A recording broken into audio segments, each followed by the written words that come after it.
आज हम चर्चा करेंगे Hindu adoption and maintenance act 1956 के प्रोविजंस पर।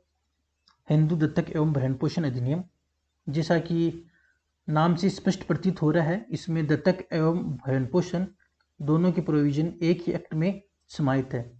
जो इसका जो अध्याय 2 है, इस अधिनियम का अध्याय 2 है, वो दत्तक से संबंधित प्रावधानों के बारे में बात करता है, और जो इसका अध्याय 3 है इस अधिनियम का, वो भरण पोषण से संबंधित प्रावधानों पर चर्चा करता है।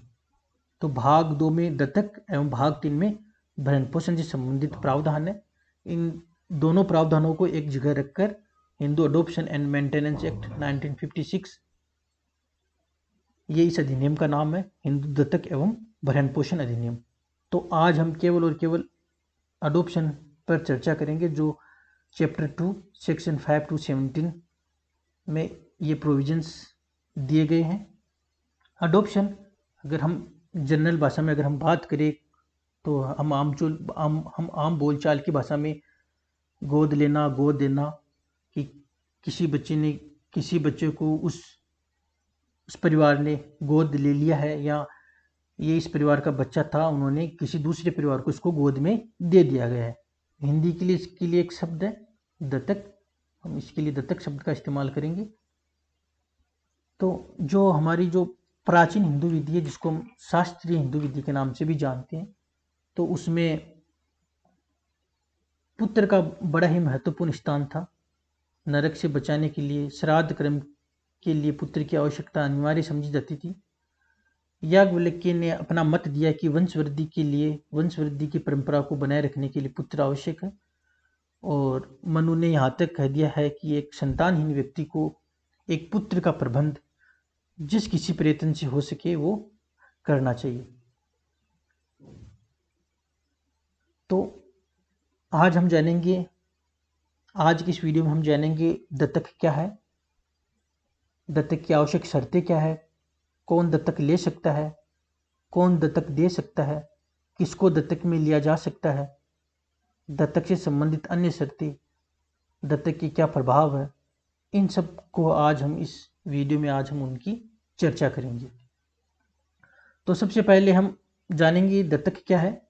किसी अन्य व्यक्ति के बालक को स्वेच्छापूर्वक अपने स्वयं के बालक के समान उसके समस्त अधिकारों सहित ले लेना ही दत्तक कहलाता है। इस प्रकार से जब किसी व्यक्ति के स्वयं का जन्म का पुत्र और उस पुत्र लेजिटिमेट सन नहीं भी होता है, तो दत्तक के माध्यम से विभिन्न आवश्यकताओं की पूर्ति के लिए हम पुत्र को प्राप्त कर सकते हैं। देखिए, ये जो डेफिनेशन है ये 1956 के पहले के माहौल में काफ़ी सूटेबल है।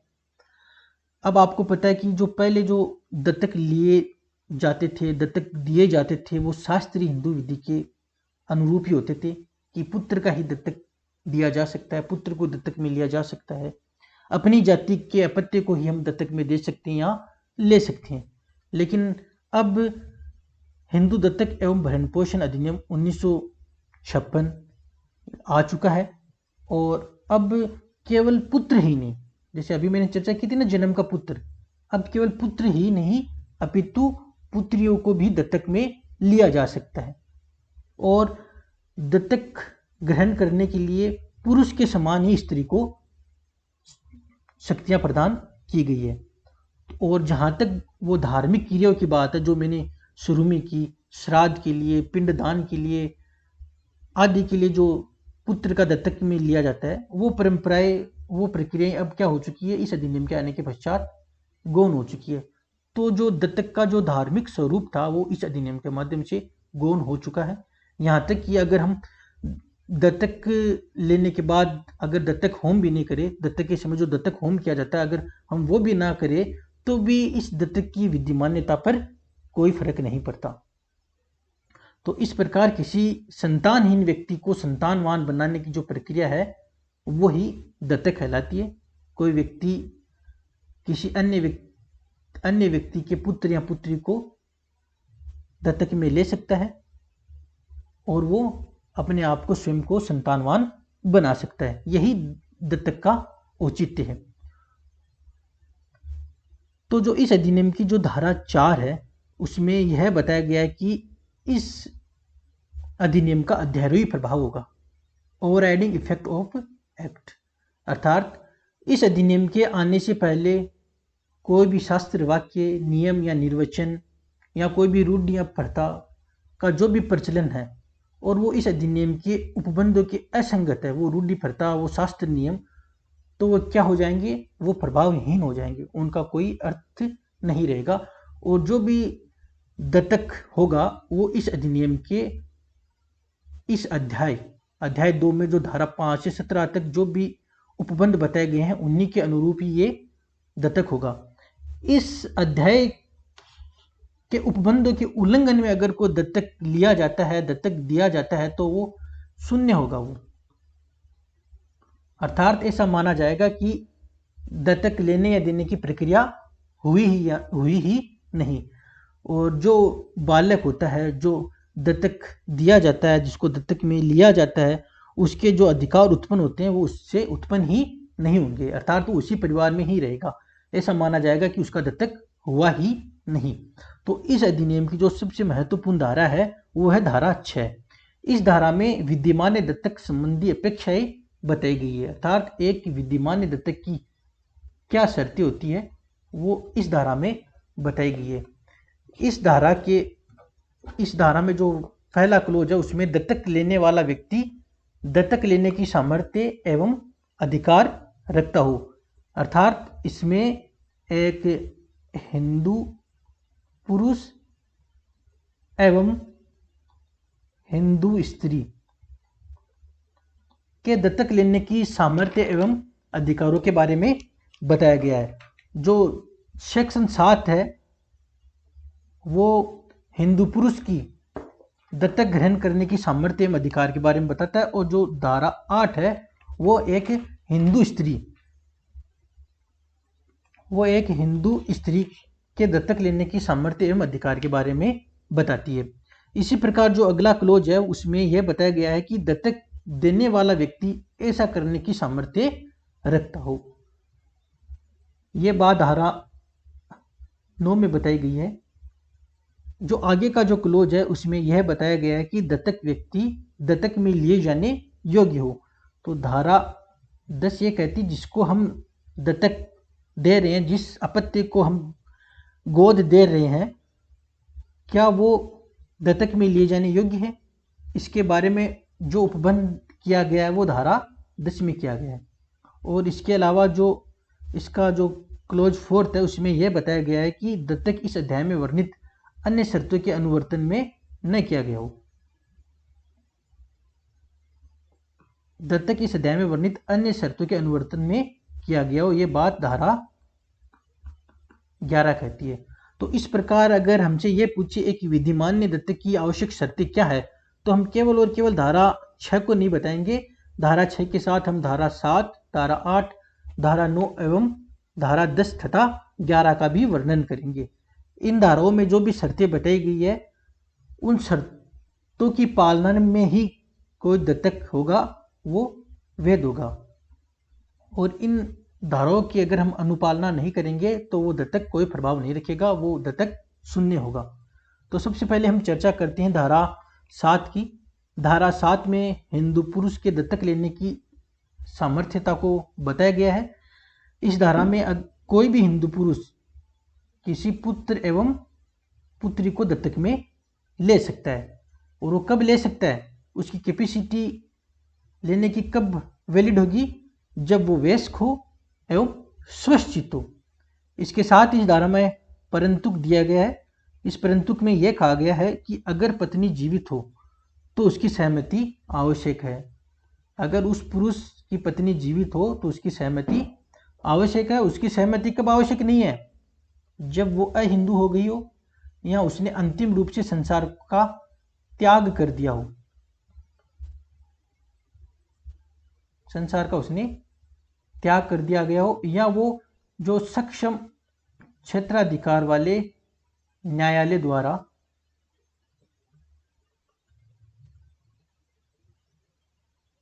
विकृचित घोषित कर दी गई हो। अगर वो अहिंदू हो गई हो, अगर उसने संसार का पूर्ण रूप से त्याग कर दिया गया हो, अर्थात वो सन्यासिनी हो गई हो, या उसको सक्षम क्षेत्राधिकार वाले न्यायालय ने उसको विकृत घोषित कर दिया गया हो, अनसाउंड माइंड घोषित कर दिया गया हो, तब उसकी सहमति आवश्यक नहीं है। इस धारा में एक स्पष्टीकरण भी दिया गया है, अगर दत्तक के समय अगर किसी हिंदू पुरुष के एक से अधिक पत्नियां हैं तो उन सभी की सहमति आवश्यक होगी।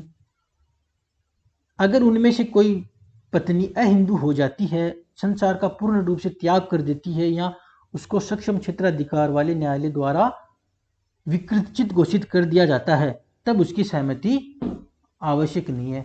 अन्य स्थिति में उसकी सहमति आवश्यक होगी। तो यहाँ पर पत्नी की सहमति आवश्यक है। तो जो केस एक है भोलूराम बनाम रामलाल, ये 1989 का केस है।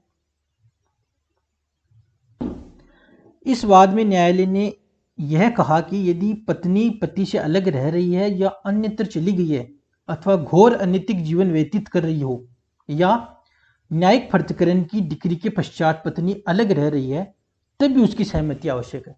पत्नी की सहमति आवश्यक है, जैसे पत्नी उसके साथ ही नहीं रहती हो, न्यायिक पृथक्करण की डिग्री प्राप्त करने के बाद वो अलग रह रही हो, उस कंडीशन में क्योंकि उसका स्टेटस पत्नी का है तो उसको उसकी सहमति आवश्यक होगी, तभी वो दत्तक ले सकता है। अब जो धारा 8 है, हिंदू नारी के दत्तक ग्रहण करने की क्षमता, 2010 में ये संशोधन के बाद संशोधन हुआ है। धारा 8 और जो धारा 9 है उसमें 2010 में संशोधन हुआ है। संशोधन के बाद ये धारा ये कहती है हिंदू नारी की दत्तक ग्रहण करने की सामर्थ्य। तो एक हिंदू नारी दत्तक ग्रहण कब कर सकती है? पुरुष के बराबर ही उसको स्वतंत्रता दी गई है दत्तक ग्रहण करने के लिए, लेकिन वयस्क हो, स्वस्थ हो, अगर उसका पति जीवित हो तो उसकी सहमति आवश्यक है। और सहमति कब आवश्यक नहीं है? वही जब पति अहिंदू हो गया हो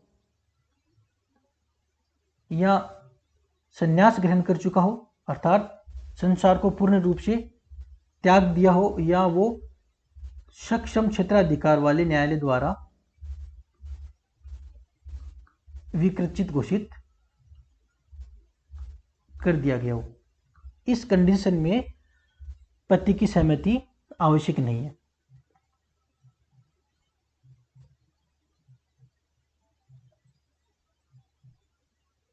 अब जो धारा 9 है, वो धारा 9 यह कहती है कि दत्तक देने के लिए सक्षम व्यक्ति कौन है, यानी कौन व्यक्ति दत्तक दे सकता है। इससे पहले जो धारा 7 थी उसमें हिंदू पुरुष के दत्तक लेने की सामर्थ्यता के बारे में बताया गया था, वो दत्तक कब ले सकता है। और उसी प्रकार धारा जो 8 है उसमें हिंदू नारी दत्तक कब ले सकती है उसके बारे में बताया गया है। लेकिन जो धारा 9 है, वो धारा 9 ये बताती है दत्तक देने के लिए सक्षम व्यक्ति कौन है। तो ध्यान रखना आप, दत्तक देने के लिए सक्षम व्यक्ति उस अपत्य, उस चाइल्ड, बालक के माता पिता एवं संरक्षक ही है। तो ध्यान रखना यहाँ पर जो माता पिता है, उस माता पिता में नैसर्गिक माता पिता आएंगे, दत्तक ग्रहीता माता पिता नहीं आएंगे, ना ही सौतेले माता पिता आएंगे। उसमें नैसर्गिक माता पिता ही इस माता पिता पद में सम्मिलित है। एवं जो संरक्षक है उसमें नैसर्गिक माता पिता द्वारा नियुक्त वसीयती संरक्षक या न्यायालय द्वारा नियुक्त कोई व्यक्ति जिसको संरक्षक की नियुक्त किया गया है। जो संरक्षकता है उसके प्रावधान हम हिंदू अप्राप्तव्य एवं संरक्षकता अधिनियम 1956 में पढ़ चुके हैं। Hindu minority and guardianship act 1956 में हम वसीयती संरक्षक एवं न्यायालय द्वारा नियुक्त संरक्षक कौन है, वो कैसे नियुक्त होते हैं, उनकी कार्य एवं शक्तियाँ क्या है, इनके बारे में हम पढ़ चुके हैं। माता पिता अगर दोनों जीवित है तो दोनों को समान अधिकार प्राप्त है। अपत्य को दत्तक में देने का समान अधिकार प्राप्त है माता एवं पिता को, पर एक दूसरे की सहमति यहाँ पर आवश्यक है। और सहमति आवश्यक कब नहीं है? वही 3 ग्राउंड, जब उनमें से कोई अहिंदू हो गया हो, या संसार को अंतिम रूप से त्याग चुका हो, अर्थात संन्यास या संन्यासिनी वो बन गए हो, या कोई सक्षम क्षेत्राधिकार के न्यायालय द्वारा उनको विकृचित घोषित कर दिया गया हो। ऐसी जो कंडीशंस है उसमें दूसरे की सहमति आवश्यक नहीं है। वहाँ पर अगर माता ही अकेली दत्तक देने के लिए सक्षम है, वहाँ पर इसी तरह पिता ही अकेला दत्तक देने के लिए सक्षम है। अगर दोनों स्वस्थ है तो दोनों स्वस्थ है, विकृचित नहीं है, ना ही उन्होंने संसार को अंतिम रूप से त्यागा है, तो वहाँ पर एक दूसरे की सहमति आवश्यक है। अब जो संरक्षक है वो कब दत्तक दे सकता है, इसके लिए धारा 9 धारा 4 में प्रोविजन है, जहाँ पर माता पिता दोनों ही मर चुके हो, माता पिता दोनों ही मर चुके हो या उन्होंने संसार को अंतिम रूप से वो त्याग चुके हो, तो न्यायालय की पूर्व अनुमति से ही वहाँ पर संरक्षक दत्तक दे सकता है। तो यहाँ पर बड़ी इंपॉर्टेंट बात यह कि वो संरक्षक किसी अन्य व्यक्ति को भी दत्तक में दे सकता है या वो स्वयं भी उस अपत्य को दत्तक में ले सकेगा, लेकिन यहाँ पर न्यायालय की पूर्व अनुमति आवश्यक है। यहाँ पर न्यायालय की पूर्व अनुमति आवश्यक है। और न्यायालय अनुमति कब देगा? धारा 9(4) के तहत, धारा 9 उपधारा 4 के तहत न्यायालय अनुमति कब देगा? न्यायालय अनुमति देते समय जो अपत्य का जो कल्याण है, जो अपत्य का जो कल्याण है उसको सर्वोपरि रखेगा। अर्थात दत्तक देने से पूर्व न्यायालय बालक की आयु, सूझबूझ, इच्छा, कल्याण इत्यादि बातों को ध्यान में रखेगा और उसके पश्चात ही वो अनुमति देगा। और न्यायालय की अनुमति के पश्चात ही संरक्षक उस अपत्य को किसी अन्य व्यक्ति को दत्तक में दे सकता है या उस अपत्य को स्वयं भी दत्तक में ले सकता है। अब जो अगली धारा है, धारा 10, व्यक्ति जो दत्तक लिए जा सकते हैं, persons who may be adopted, अर्थात किसको दत्तक में लिया जा सकता है। इससे पहले हमने दत्तक कौन दे सकता है एवं दत्तक कौन ले सकता है, उनकी सामर्थ्य, उनके अधिकारों के बारे में जाना। उसी तरह जो धारा 10 है उसमें हम जिस अपत्य, जिस बच्चे को दत्तक में दे रहे हैं उसको दत्तक में दिए जाने की जो आवश्यक शर्तें हैं उनके बारे में हम चर्चा करेंगे। सबसे पहली शर्त है कि वो हिंदू होना चाहिए। अब हिंदू कौन होता है इसके बारे में इस अधिनियम की धारा 2 में बताया गया है, लेकिन हम ये बात Hindu marriage act 1955, Hindu minority and guardianship act 1956 में भी हम पढ़ चुके हैं कि हिंदू कौन है। तो वो हिंदू होना चाहिए और वो पहले से दत्तक में नहीं लिया गया होना चाहिए, पहले से दत्तक में लिया हुआ होना नहीं चाहिए। अर्थात अगर हमने किसी एक अपत्य को दत्तक में दे दिया और बाद में किसी परिवार को दत्तक में दे दिया, माना कि देखिए आप इसको समझिए कि ये बालक है ए, अब हम इसको दत्तक में दे रहे हैं, इसको एक परिवार इसका दत्तक ग्रहण करता है बी, या बी नामक व्यक्ति इसको दत्तक में लेता है। अब हम इसको सी को दत्तक में नहीं दे सकते, अर्थात वो अपत्य पहले से दत्तक लिया हुआ होना नहीं चाहिए। अगली शर्त है वो विवाहित नहीं होना चाहिए। लेकिन यहां पर एक परंतु दिया हुआ है कि अगर रूढ़ि एवं प्रथा अगर अनुज्ञात करती है तो विवाहित व्यक्ति भी दत्तक में लिया जा सकता है। इसी प्रकार जिसको हम दत्तक में दे रहे हैं वो 15 वर्ष की आयु से अधिक का न हो, अर्थात 15 वर्ष तक की आयु का जो अपत्य है, जो व्यक्ति है, हम उसको दत्तक में ले सकते हैं। लेकिन यहाँ पर भी इस प्रोविजंस पर भी रिस्ट्रिक्शन लग गया है कि अगर रूढ़ि एवं प्रथा अनुज्ञात करती है तो हम 15 वर्ष से ऊपर के अपत्य को भी दत्तक में ले सकते हैं।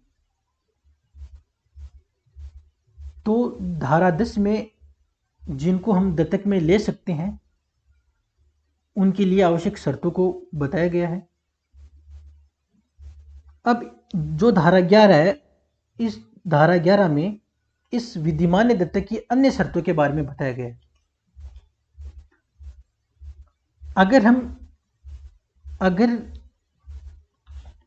कोई माता पिता, पहले अगर पुत्र का दत्तक हो, इसको हम समझने की कोशिश करेंगे। अगर पुत्र का दत्तक हो तो जो दत्तक लेने वाले जो माता पिता है उनके पुत्र, पौत्र एवं परपुत्र नहीं होना चाहिए। पुत्र, पौत्र एवं परपुत्र नहीं होना चाहिए। अब वो चाहे से रक्त नातेदारी से हो या दत्तक नातेदारी से, पहले से कोई पुत्र, पौत्र या परपुत्र नहीं होना चाहिए। और अगर हम पुत्री का दत्तक ले रहे हैं, अगर हम दत्तक में किसी पुत्री को ले रहे हैं तो जो दत्तक लेने वाले जो माता पिता है उनके पहले से कोई पुत्री या पुत्र की पुत्री, परपुत्री नहीं होनी चाहिए। यहाँ पर देखिए, यहाँ पर 3 रिलेशन बताए गए हैं, पुत्र, पौत्र, परपुत्र। और यहाँ पर अगर हम पुत्री का दत्तक ले रहे हैं तो माता पिता की पुत्री या परपुत्री नहीं होनी चाहिए, चाहे से वो रक्त नातेदारी से हो या दत्तक से। अब जो अगली जो शर्त है वो है कि विपरीत लिंग के अपत्य के दत्तक पर आयु का निर्बंधन। देखिए, अगर कोई पुरुष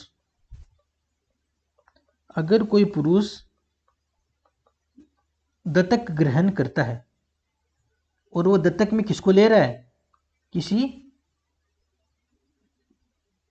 पुरुष को दत्तक में ले रहा है, सॉरी, किसी नारी को दत्तक में ले रहा है। अगर कोई पुरुष दत्तक ग्रहण करता है और वो दत्तक ग्रहण किसका करता है, किसी नारी का करता है, तो वो पुरुष उस नारी से 21 वर्ष बड़ा होना चाहिए। उम्र का अंतर नहीं होना चाहिए। यहाँ पर उम्र का अंतर तो दोनों साइड से हो सकता है। वो जो दत्तक ले रहा है वो पुरुष, वो उस नारी से 21 वर्ष बड़ा होना चाहिए। और सेम ही कंडीशन ये है, अगर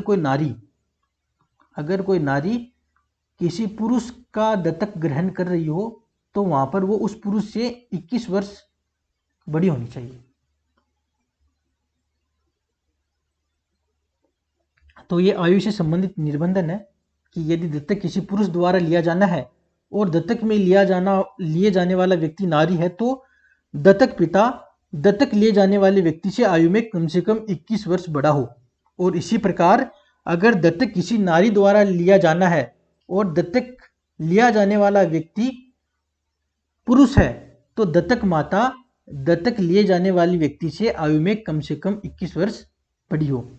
अगर कोई महिला है, उसकी आयु 30 वर्ष है और वो एक 15 वर्ष के लड़के को दत्तक ग्रहण करती है तो वो दत्तक इस अधिनियम की धारा 11 के प्रावधानों के विपरीत होने के कारण शून्य है, वो दत्तक नहीं ले सकती।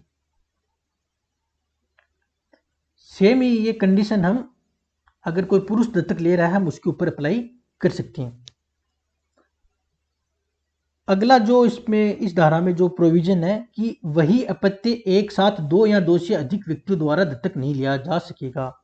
अर्थात कोई बच्चा है ए, उसको एक साथ बी और सी, वो उसको दत्तक नहीं ले सकती। एक बच्चे को दत्तक में केवल एक ही व्यक्ति ही ले सकता है। 2 या 2 से अधिक व्यक्ति द्वारा एक अपत्य का दत्तक ग्रहण नहीं किया जा सकता है। और इस धारा की जो सबसे इंपॉर्टेंट बात है, जो इसका क्लोज 6 है, वो ये कह रहा है कि अपत्य को वास्तविक रूप से दत्तक में देना एवं दत्तक में स्वीकार करना होना चाहिए, कि वास्तव में दत्तक में दिया होना चाहिए। अगर हम किसी अपत्य को दत्तक में दे रहे हैं तो उसको उस परिवार में हमें उसको अंतरित करना आवश्यक है। लेकिन यहाँ पर परंतु दिया हुआ है कि दत्तक होम का किया जाना किसी दत्तक की विधि मान्यता के लिए आवश्यक नहीं होगा। दत्तक होम करना आवश्यक नहीं है। आप दत्तक होम कर भी सकते हैं, नहीं भी कर सकते हैं, लेकिन करना या न करने से उस दत्तक की विधि मान्यता पर कोई प्रभाव नहीं पड़ेगा। तो ये एक वैध दत्तक की आवश्यक शर्तें हैं जो धारा 6 में बताई थी। दत्तक लेने वाला व्यक्ति दत्तक लेने की सामर्थ्य और अधिकार रखता हो।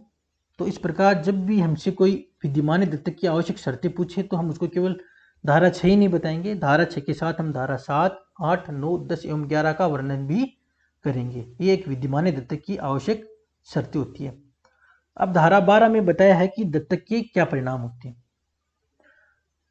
तो शुरू में हमने चर्चा की है कि वो अपत्य जिसको हम दत्तक में लेते हैं, जब वो उस परिवार में आएगा तो ऐसा समझा जाएगा कि उसने यहीं जन्म लिया हो। अर्थात एक बालक है ए, उसको एक परिवार बी दत्तक में लेता है। कौन से परिवार से दत्तक में लेता है? सी। ये परिवार दत्तक देता है और ये परिवार दत्तक लेता है। तो ये माना जाएगा कि ए यहीं जन्मा है, मतलब इस परिवार के साथ उसके सारे बंधन टूट जाएंगे और उन बंधनों की जगह बी परिवार वाले वो बंधन ले लेंगे। लेकिन धारा 12 में यह परंतुक दिया है, 3 परंतुक दिए हैं, ए, बी और सी।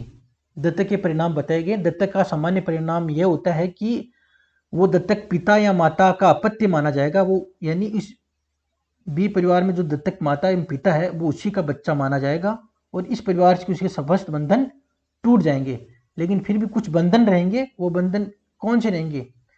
पहला ये बता रखा है कि ये जो अपत्य है वो सी परिवार में होकर जिन रिश्तों में शादी नहीं कर सकता था, अगर मान लेते हैं कि ए इस सी परिवार का सदस्य है और इस परिवार में रहते हुए जिन व्यक्तियों से शादी नहीं कर सकता है, उन व्यक्तियों से शादी ये बी परिवार में रहते हुए भी नहीं कर पाएगा।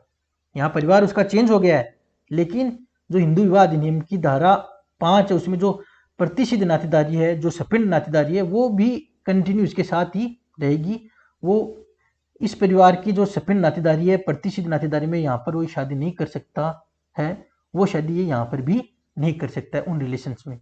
दूसरा, अगर इसके पास कोई संपत्ति इसको दत्तक देने से पूर्व में आ जाती है, यानी सी परिवार के माना की कोई संपत्ति है वो इसके पास आ जाती है, तो इसके साथ ही जब ये बी परिवार में जाएगा तब इसके साथ ही वो संपत्ति चली जाएगी और उस संपत्ति के साथ अगर कोई भार हो, कोई भरण पोषण की कोई बाध्यता हो, वो भी उस ए में बनी रहेगी।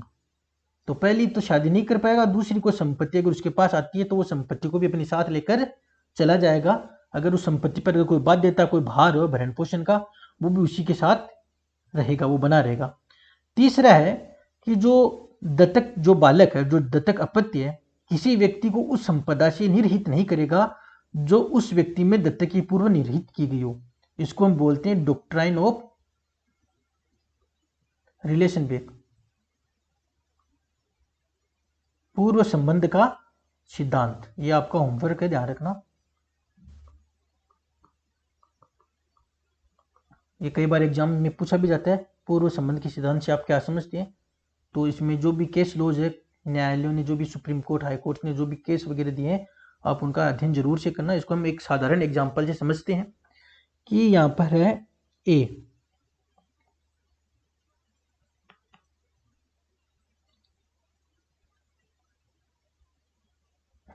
है, ए को बी नामक एक विधवा है, वो उसको दत्तक में ले लेती है।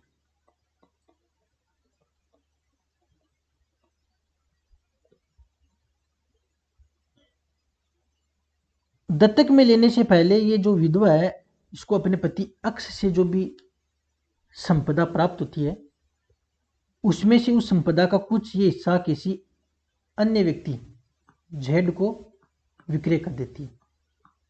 कब कर देती है? इसको दत्तक में लेने से पूर्व।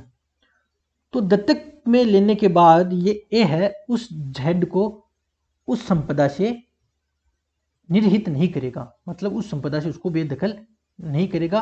और जो इसने ये विक्रय किया है, ये भी इसका, इस विधवा ने जो विक्रय किया है अपने पति अक्ष से प्राप्त जो संपत्ति का विक्रय किया है वो वैध रहेगा।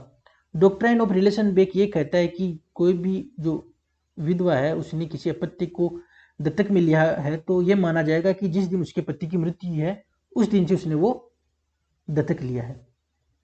तो इसके संबंध में कुछ केस लॉज वगैरह है, तो ध्यान रखना। जो धारा 12 है उसका जो क्लोज सी है, क्लोज ग है, खंड ग है, उसने डॉक्ट्राइन ऑफ रिलेशन बेक का जो सिद्धांत है इसको समाप्त कर दिया है। इस बात को आप ध्यान रखना, इस सिद्धांत को इसने समाप्त कर दिया है। तो दत्तक अपत्य किसी व्यक्ति को उस संपदा से निहित नहीं करेगा जो उस व्यक्ति में दत्तक के पूर्व है निहित हो गई है। इसको आपको डिटेल से और पढ़ना है और इस प्रश्न को भी आपको तैयार करना है।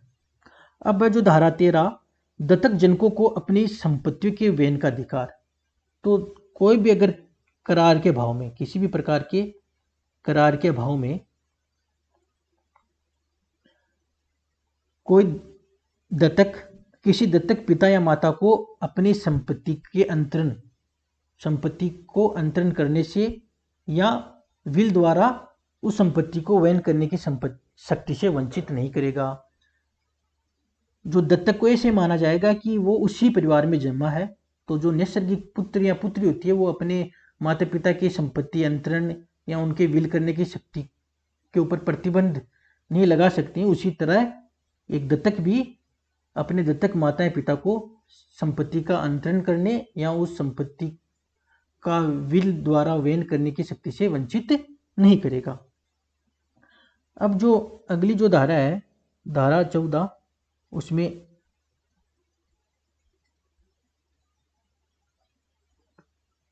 जो धारा 14 है उसमें कुछ दशाओं में दत्तक माता का अवधारण बताया गया है। इसको हम समझने की कोशिश करेंगे। यदि कोई हिंदू पुरुष अगर दत्तक लेता है तो दत्तक लेने के पश्चात उसकी पत्नी उस अपत्य की दत्तक माता कहलाएगी। और इसकी जो धारा, ये तो धारा 14 एक बताती है, धारा 14(2) ये बताती है कि अगर एक या एक से अधिक पत्नियों की सम्मति से उसने अगर दत्तक लिया है उस हिंदू पुरुष ने, तो जो सबसे पहले जिसके साथ उसका विवाह हुआ है वो उसकी दत्तक माता होगी और जो अन्य पत्नियां होगी वो सौतेली माता होगी। इसको आप समझिए। एक व्यक्ति ए है, उसके 3 पत्नियां एक्स, वाई और जेड। वो बी नामक अपत्य को दत्तक में लेता है, तो यहाँ पर उसकी सबसे पहली जो पत्नी है एक्स, जिसे सबसे पहले शादी हुई है, वो उस अपत्य की दत्तक माता होगी और जो बाकी की जो पत्नियां हैं वाई एवं जेड वो क्रम से उसकी सौतेली माता होगी। अब धारा 14(3) में यह बताया गया कि जहां पर कोई विधुर या कोई अविवाहित हिंदू पुरुष किसी अपत्य को दत्तक में लेता है, किसी बच्चे को दत्तक में लेता है, तो वहां पर उसकी पत्नी जिससे वो बाद में विवाह कर लेता है, यानी उसकी शादी यहाँ पर बाद में होती है। जब वो दत्तक लेता है उस समय वो विधुर होता है या अविवाहित होता है और उसके पश्चात वो शादी कर लेता है, तो ऐसी शादी के पश्चात जो उसकी जो पत्नी है वो उस बच्चे की सौतेली माता होगी। ध्यान रखना, उपधारा 1 में वो विवाहित है और वो दत्तक लेता है, तो जो उसकी पत्नी है वो उसकी दत्तक माता होगी। यहाँ पर वो बाद में विवाह करता है और बाद में विवाह के पश्चात जो उसकी पत्नी होती है वो उस बच्चे की सौतेली माता होती है। इसी प्रकार जो उपधारा 4 है उसमें यह बताया गया है कि जहाँ कोई विधवा या कोई अविवाहित नारी किसी अपत्य किसी बच्चे को दत्तक में लेती है, वहाँ पर वो बाद में अगर वो शादी करती है तो कोई पति जिससे वह तत्पश्चात विवाह करे उसका सौतेला पिता माना जाएगा। अर्थात कोई नारी है, वो अविवाहित है या विधवा है, तत्पश्चात वो किसी अपत्य किसी चाइल्ड को अडॉप्ट करती है और बाद में वो शादी करती है, तो जो उसका पति होगा वो उसका सौतेला पिता होगा। धारा 15 को मैं मेंशन करना भूल गया, यहाँ पर लिख देता हूँ मैं। जो धारा 15 है वो ये कहती है कि विधिमान्य दत्तक जो धारा 7, 8, 9, 10, 11 की शर्तों को फुलफिल करता है, तो विधिमान्य दत्तक रद्द नहीं किया जा सकेगा। यानी एक बार आपने दत्तक दे दिया है तो वह वापस नहीं ले सकोगे, और जो दत्तक में आ चुका है वो वापस अपने परिवार में नहीं जा पाएगा। एक बार का दत्तक हमेशा के लिए दत्तक। कोई भी दत्तक जो विधिमान्य तय किया गया है दत्तक पिता या माता द्वारा या किसी अन्य व्यक्ति द्वारा रद्द नहीं किया जा सकेगा और न ही वह अपने कुटुंब में वापस आ सकेगा। इसी तरह धारा 16 दत्तक से संबंधित रजिस्ट्रीकृत दस्तावेजों के बारे में उपधारा, ये एक एविडेंस का रूल है। इसमें अगर कोई भी दस्तावेज है जो दत्तक के समय दत्तक लेने या देने वाले व्यक्ति द्वारा हस्ताक्षरित हो, अगर वो न्यायालय के समक्ष आता है तो न्यायालय ये उपधारणा करेगा कि वो दस्तावेज सही है और उसने इस अधिनियम के उपबंधों की अनुपालना की है, जब तक कि उस दस्तावेज को ना साबित न कर दिया जाए। जब तक उस दस्तावेज को ना साबित न कर दिया जाए तब तक न्यायालय यह उपधारणा करेगा कि ये जो दत्तक है, इस विलेख में जो दत्तक का होना अभिप्रेत है वो इस अधिनियम के उपबंधों की अनुपालना में किया गया है। धारा 17 कहती कुछ संदायों का प्रतिषेध, यानी कोई भी व्यक्ति दत्तक के फलस्वरूप किसी अन्य व्यक्ति से कोई भी पेमेंट या कोई इनाम न तो प्राप्त करेगा, न प्राप्त करने के लिए करार करेगा, और न ही कोई भी व्यक्ति किसी अन्य व्यक्ति को ऐसा पेमेंट करेगा या इनाम देगा या करने या देने के लिए करार करेगा जिसका प्राप्त करना इस धारा द्वारा प्रतिषिद्ध है। अर्थात दत्तक के संबंध में किसी भी प्रकार के लेन देन को इस अधिनियम द्वारा प्रोहिबिटेड किया गया है, और जो भी इसका उल्लंघन करेगा वो ऐसा कारावास जो 6 माह का हो सकेगा या जुर्माना और या दोनों से वो दंडनीय होगा। तो संदायों के लेन देन पर भी ये इस अधिनियम में प्रतिषेध किया गया है। तो आज हमने हिंदू दत्तक एवं भरण पोषण अधिनियम 1956 के अध्याय 2 का अध्ययन किया है। अध्याय 2 धारा 5 से लेकर हमने 17 तक को मैंने पढ़ा और समझा। इसमें हमने इसका हम वापस से रिकॉल कर लेते हैं। जो धारा 6 में आवश्यक शर्तें बताई गई है, धारा 7 में हिंदू पुरुष की दत्तक लेने की सामर्थ्य को बताया गया है, धारा 8 में हिंदू नारी के दत्तक लेने के सामर्थ्य में अधिकार को बताया गया है। जो धारा 9 है उसमें दत्तक कौन दे सकता है, धारा 10 दत्तक में किसको दिया जा सकता है, धारा 11 में कुछ अन्य शर्तें, धारा 12 में दत्तक के परिणाम, धारा 13 में यह बताया गया कि दत्तक जनकों को अपनी संपत्तियों के वहन का अधिकार है, धारा 14 में कुछ दशाओं में दत्तक माता की अवधारणा, धारा 15 में विद्यमान दत्तक को रद्द नहीं किया जाएगा, धारा 16 दत्तक से संबंधित रजिस्ट्रीकृत दस्तावेजों के बारे में उपधारणा, और धारा 17 कुछ संदेहों का प्रतिषेध। तो आशा करता हूं कि आप दत्तक से संबंधित प्रोविजनों को अच्छे से समझ गए हैं। धन्यवाद। अगला जो वीडियो होगा उसमें हम भरण पोषण से संबंधित नियमों की उपबंधों की विवेचना करेंगे, उनके बारे में हम डिस्कस करेंगे। Thank you.